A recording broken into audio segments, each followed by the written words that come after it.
23 अप्रैल 2025 मैंने हमारे चैनल पर एक वीडियो अपलोड किया था और उसमें एक चीज़ बोली थी कि लोगों का आज लॉ, पुलिस और जुडिशरी से डर बहुत कम हो गया। लेकिन कुछ ही हफ्तों में इतना जल्दी उस बात का एक डिस्टर्बिंग प्रूफ मिल जाएगा, ये मैंने नहीं सोचा था। 6 मई 2025 हेमकुंड एक्सप्रेस में Vishal Sharma vlogger by profession travel कर रहा था। विशाल ने सिर्फ इतना किया, ट्रेन के कैटरिंग वाले जो पानी और खाने का एक्स्ट्रा पैसा मांग रहे थे, ओवरचार्ज कर रहे थे, उनकी कंप्लेंट करी और उसका रिजल्ट विशाल पर ट्रेन के बीच सफर में ब्रूटल हमला हुआ। सर, इन्होंने मेरे पे जानलेवा हमला किया। ये सिर्फ एक ओवरचार्जिंग का केस नहीं, ये एक डरावना सिग्नल है, एक वार्निंग है। अपने काले कारनामों को छुपाने के लिए लोग किसी भी हद तक गिर सकते हैं। वीडियो को एंड तक देखना, क्योंकि आज हम बात करेंगे कि विशाल के साथ क्या हुआ था, अथॉरिटीज ने कैसे विशाल को सपोर्ट और रिएक्ट किया, और स्पेशली उन लोगों की आंखें खुल जाएंगी जो लोग कहते हैं 5 रुपए की ही तो बात है, 10 रुपए की ही तो बात है। क्योंकि मैं आपको दिखाने वाला हूँ ये पूरा चेन स्टार्ट से एंड तक कौन, कहाँ और कैसे इन्वॉल्व और रिस्पॉन्सिबल है। खास करके वो वेंडर जो डायरेक्टली आके आपको वाटर, फूड और बेवरेज प्रोडक्ट्स बेचता है, जिससे ये ओवरचार्जिंग के 5 से 10 रुपए करोड़ों तक पहुंच जाते हैं। You are watching the case of assault on Vishal Sharma.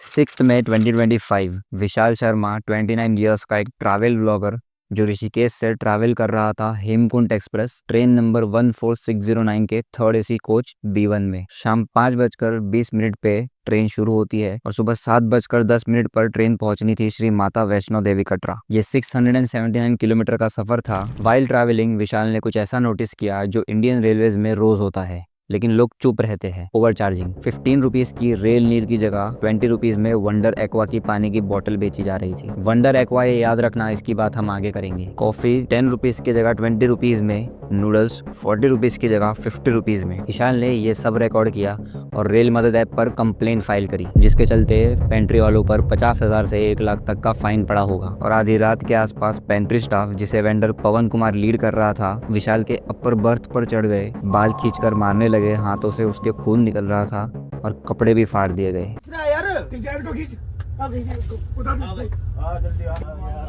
मैंने सिर्फ आपकी कंप्लेंट करी ना, मैंने सिर्फ आपकी कंप्लेंट। ये क्या कर रहा है भाई तू?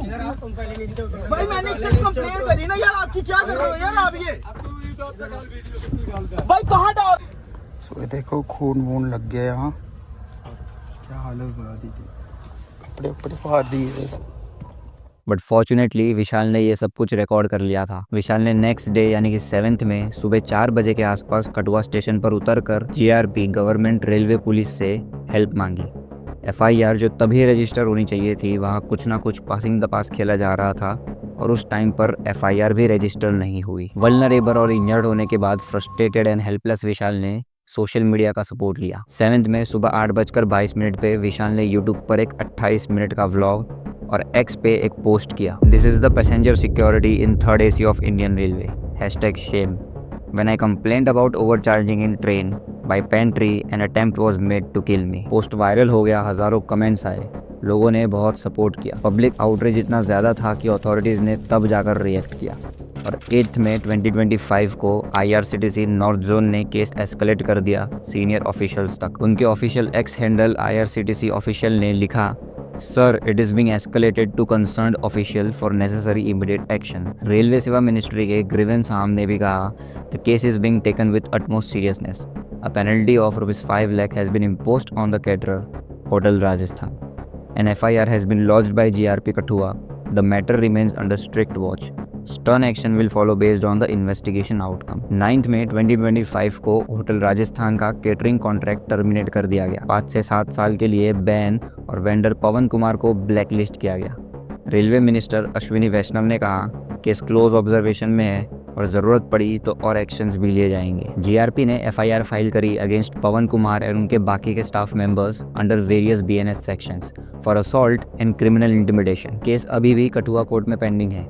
इस पे कुछ भी अपडेट आने पर मैं कमेंट सेक्शन में पिन करके कमेंट ऐड कर दूंगा। विशाल ने ये भी बताया कि अटैक में उसका 70,000 का 360 कैमरा भी चला गया। मिनिस्ट्री ने रिकवरी में मदद का प्रॉमिस तो दिया है, लेकिन अब तक उस पर भी कोई अपडेट नहीं है। इन सबके बीच में कुछ बड़े सवाल मन में रह जाते हैं, लेकिन सबसे पहले मैं ये क्लियर कर दूं कि इन सब चीज़ होने के पीछे पब्लिक ही एट फॉल्ट है। कैसे कुछ लोग अपने काले कारनामों को छुपाने के लिए किसी भी हद तक गिर जाते हैं, फिर हम कैसे पुलिस, गवर्नमेंट या लॉ को क्वेश्चन कर सकते हैं। लेकिन हाँ, इंसिडेंट रिपोर्ट होने के बाद भी अगर नेसेसरी एक्शंस ना लिए जाए तो डेफिनेटली सवाल करना चाहिए। जीआरपी ने एफआईआर पहले क्यों नहीं लिखा? थर्ड एसी कोच में आरपीएफ कहाँ था? चलो 24/7 तो एक्सपेक्ट नहीं करते हम, बट मदद मांगे जाने पर भी अगर कोई ना आए तो डाउट तो होगा ही। पिछले 3 साल में 11,850 केटरिंग रिलेटेड कंप्लेंट्स फाइल हुए हैं, जो कि 500% का स्पाइक दिखाता है।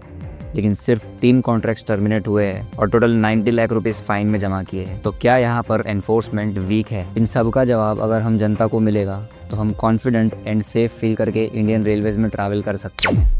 चलो अब मेरे उन प्यारे दोस्तों की आंखें खोल देता हूँ जो सिर्फ 5-10 रुपये तो है ऐसी बातें करते हैं। पहले हम समझते हैं किस पार्ट में आईआरसीटीसी इन्वॉल्व है और किस पार्ट में कॉन्ट्रैक्टर्स इन्वॉल्व है, और कैसे ये जो रेल, नीर और खाना है वो आप तक पहुंचता है। इंडियन रेलवेज आईआरसीटीसी के थ्रू ट्रेन्स की केटरिंग सर्विसेज मैनेज करता है, जिनमें कुछ लॉन्ग डिस्टेंस प्रीमियम ट्रेन्स जैसे कि राजधानी एक्सप्रेस, दुरंतो एक्सप्रेस, वंदे भारत और तेजस ट्रेन्स में पेंट्री कार्स होती है। पर जो बाकी के ट्रेन्स है जिनमें पेंट्री कार्स नहीं होती, इसका मतलब कि जो स्पेशल किचन सर्विसेज होती है जहाँ पर खाना बनाया और सर्व किया जाता है, वहाँ इन टीएसवी यानी कि ट्रेन साइड वेंडिंग कॉन्ट्रैक्टर्स का रोल इंपॉर्टेंट होता है। ये लोग आईआरसीटीसी के साथ कॉन्ट्रैक्ट साइन करते हैं और उनका काम है खाना और पानी पैसेंजर्स तक पहुँचाना। अब ये खाना और पानी आता कहाँ से है, ये बात थोड़ी और विस्तार में समझते हैं। आईआरसीटीसी के 11 बेस किचन्स हैं, जैसे कि न्यू दिल्ली, हावड़ा या जम्मू तावी में। ये बेस किचन्स बड़े बड़े मॉडर्न कारखाने हैं। इन बेस किचन में कुकिंग स्टाफ खाना बनाता है और फूड सेफ्टी सुपरवाइजर्स या फिर एफएसएस बोल लो,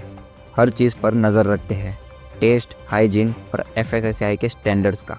हर पैकेट पर एक क्यूआर कोड भी लगाया जाता है जिसमें बेस किचन का नाम, पैकिंग डेट और कॉन्टैक्ट नंबर होता है, ताकि ट्रांसपेरेंसी रहे। और ये प्रोसेस पिछले साल यानी कि 2024 से ही शुरू हुआ है। अब ये खाना बनने के बाद पैकिंग स्टाफ इसे सील करता है और डिलीवरी स्टाफ के थ्रू या तो पेंट्री कार्स में भेजा जाता है या फिर उन टीएसवी कॉन्ट्रैक्टर्स के पास भेजा जाता है, जो फिर इसे ट्रेन्स में सेल करने के लिए ले जाते हैं। लेकिन विशाल के केस में देखा गया कि ये सिस्टम कहीं ना कहीं टूटा फूटा है। ऐसा क्यों?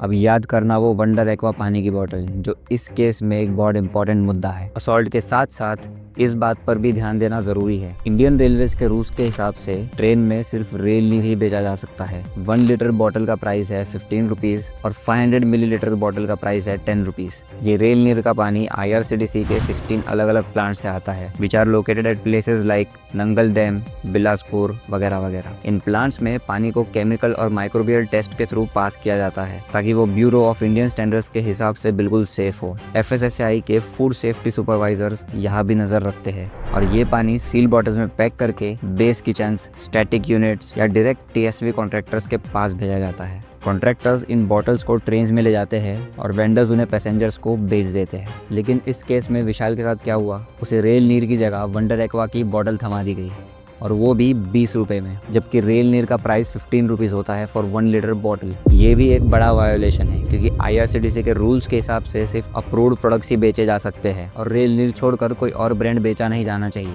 जिसके 2 ही मतलब हो सकते हैं। या तो बेस किचन ने गलत वाटर बॉटल सप्लाई की, या तो फिर कॉन्ट्रैक्टर ने अपने फ़ायदे के चक्कर में दूसरी ब्रांड बेचना शुरू कर दिया। और एक पॉसिबिलिटी ये भी है कि फूड सेफ्टी सुपरवाइजर्स ने कुछ चेक ही ना किया हो। अब चलो ये समझने के बाद कि सिस्टम कैसे काम करता है और गैप्स कहाँ कहाँ है, अब हम बात करते हैं ओवरचार्जिंग की, क्योंकि ये ओवरचार्जिंग का खेल सिर्फ 5-10 रुपये का नहीं है, बल्कि एक बड़ा नंबर है। एक टिपिकल 20 से 30 आवर्स के सफ़र वाले ट्रेन में, जिसमें लगभग 1679 पैसेंजर्स होते हैं, हमने कैलकुलेट किया है कि टीएसवी कॉन्ट्रैक्टर्स ओवरचार्जिंग से एक सफ़र में लगभग 35,565 रुपीज़ कमा सकते हैं सिर्फ एक दिन में। ये कैसे? देखो, एक ट्रेन में पैसेंजर्स लगभग 1491 लीटर रेल नीर खरीदते हैं और 728 टी कॉफ़ी सर्विंग्स लेते हैं। अगर 80% वाटर बॉटल्स और टी कॉफ़ी सर्विंग्स पर ₹5 एक्स्ट्रा चार्ज किया जाए तो पानी से ही 8,875 रुपीज़ बन जाते हैं। फिर खाना, टोटल 2,733 फूड आइटम्स बिकते हैं, जैसे economy meals, snack meals, standard thalis और ब्रेकफास्ट। अगर 70% आइटम्स पर 10 से 20 रुपए एक्स्ट्रा चार्ज किया जाए तो खाने से ही 26,690 की कमाई होती है। तो टोटल करने पर एक जर्नी में यानी कि एक दिन में 35,565 रुपीज़ ओवर चार्जिंग के थ्रू ये कमा लेते हैं। अब ये तो सिर्फ एक ट्रेन की बात है, as per Indian railways operation daily total 13,523 train operate करती है, जिनमें पैसेंजर, एक्सप्रेस एंड सबर्बन हर तरह की ट्रेन इंक्लूडेड है। बट आज हम बात करेंगे सिर्फ लॉन्ग डिस्टेंस ट्रेन की, जिसमें मेल, एक्सप्रेस, सुपरफास्ट, राजधानी वगैरह वगैरह ऐसी ट्रेन होती है, जिनका नंबर है डेली ऑपरेटिंग 2,500 से 3,000 ट्रेन। और इस कैलकुलेशन के लिए हम अज्यूम करते हैं 80% ऑफ दिस ट्रेन। इसका मतलब है कि इंडियन रेलवेज हर दिन लगभग 2,240 लॉन्ग डिस्टेंस ट्रेन चलाती है, जिसमें केटरिंग सर्विसेज अवेलेबल होती है। अगर हर ट्रेन से इतना ही कमा ले तो एक दिन में ये TSV कॉन्ट्रैक्टर्स 7.97 करोड़ कमा सकते हैं, और 2 दिन में करो मल्टीप्लाई करो 15.93 करोड़। ये पैसा ज्यादातर कॉन्ट्रैक्टर्स के जेब में ही जाता होगा, और शायद कुछ हिस्सा पेंट्री कार मैनेजर्स या ऑफिशियल तक भी जाता होगा, वरना इतना ओपनली, जो कि एक डायरेक्ट वायलेशन है। रेल नीर की जगह कोई और ब्रांड कैसे बेच सकता है? तो ये है असली पिक्चर, एक सिस्टम जो दिखता तो परफेक्ट है, लेकिन अंदर से कुछ गड़बड़ है। बेस किचन से लेकर रेल नीर प्लांट्स तक सब जगह रेगुलेशंस है और चेक्स है, बट जब तक इनका स्ट्रिक्ट इम्प्लीमेंटेशन नहीं होगा, विशाल जैसे केसेस होते ही रहेंगे। ऐसे केसेस मुझे फील करवाते हैं कि आई लिव इन 2 इंडिया। एक इंडिया जहाँ पर हमारी आर्मी बॉर्डर पर लड़ रही है, अपना खून बहा रही है, ताकि मैं, आप और हम सब लोग पीसफुली रह सके, और दूसरा इंडिया जहाँ पर पवन कुमार जैसे लोग हमारे आर्मी के सेक्रीफाइसेस को डिसरिस्पेक्ट करते हैं, अपनी गलती मानने या सुधार लाने के बजाय कानून अपने हाथ में लेकर। नेक्स्ट ट्रैवल जब आप ट्रेन में करोगे तो क्या आप भी ओवरचार्जिंग का शिकार बनोगे या अपनी आवाज़ उठाओगे? रेल मदद ऐप यूज़ करो, हेल्पलाइन 138 पर शिकायत डालो, और डिमांड करो एक सेफ और फेयर जर्नी की, क्योंकि जब तक हम साथ नहीं देंगे ये सिस्टम बदलेगा नहीं। एक्स पे जाके IRCTC के ऑफिशियल हैंडल पर देख लेना, पूरी सच्चाई पता चल जाएगी। स्टाफ का मिसबिहेवियर और ओवरचार्जिंग के कई केसेस देखने मिलेंगे। इसको हमें नॉर्मलाइज नहीं होने देना है। इट इज़ वेरी इंपॉर्टेंट कि एटलीस्ट इस केस में एक बेंचमार्क सेट किया जाए, स्ट्रिक्ट एक्शन लिया जाए, ताकि कोई भी ऐसा काम करने से पहले ये ज़रूर सोचे, मन में ये डर ज़रूर रखे कि करप्शन और गुंडागर्दी के कॉन्सिक्वेंसेस बड़े हो सकते हैं। आई रियली विश कि विशाल को टाइमली जस्टिस और कॉम्पेंसेशन मिले। Thank you for listening.